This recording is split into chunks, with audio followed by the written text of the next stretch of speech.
इसमें पढ़े हैं आर्य के ऐतिहासिक काल में हमने पढ़ना है हड़प्पा और वैदिक, दैट इज हड़प्पा और वैदिक। ठीक है, हड़प्पा। तो आइए पढ़ते हैं। हड़प्पा को हम सिंधु सभ्यता लिखा जाए, ब्रॉन्ज एज लिखा जाए या फिर इंडस वैली सिविलाइजेशन लिखा जाए तो हड़प्पा को ही बोलेंगे। हमसे ब्रॉन्ज एज भी पूछ लेता है तो हड़प्पा काल जो था वो उसे हम ब्रॉन्ज एज भी बोलते हैं। अब इसका टाइम पीरियड पूछा जाए तो टाइम पीरियड किसे कहते हैं, टाइम पीरियड क्या था इसका।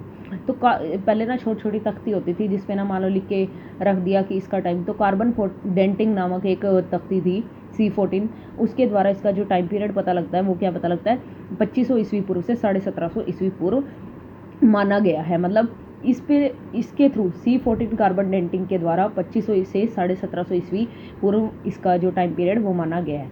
फर्स्टली क्या है, चार्ल्स मेसन ने 1826 में, चार्ल्स मेसन कोई व्यक्ति थे जिन्होंने 1826 में हड़प्पा नामक स्थल पर एक प्राचीन सभ्यता के अवशेष मिलने की प्रमाण की पुष्टि की थी। मतलब उन्होंने क्या कहा कि हड़प्पा नामक कोई स्थल है, वहाँ पे जो है प्राचीन सभ्यता के कुछ अवशेष मिले हैं।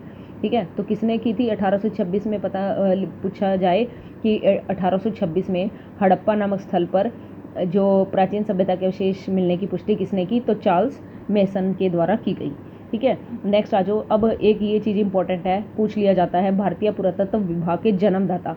अगर तो हमारे पास आ जाए कि जन्मदाता कौन है तो हम बोलेंगे अलेक्जेंडर कनिंघम को माना जाता है जन्मदाता। लेकिन अगर पूछा जाए भारतीय पुरातत्व विभाग की स्थापना का श्रेय, तो भारतीय पुरातत्व विभाग की स्थापना का श्रेय वायसराय लॉर्ड कर्जन को प्राप्त है, जिनका टाइम पीरियड क्या था 1898 से 1905।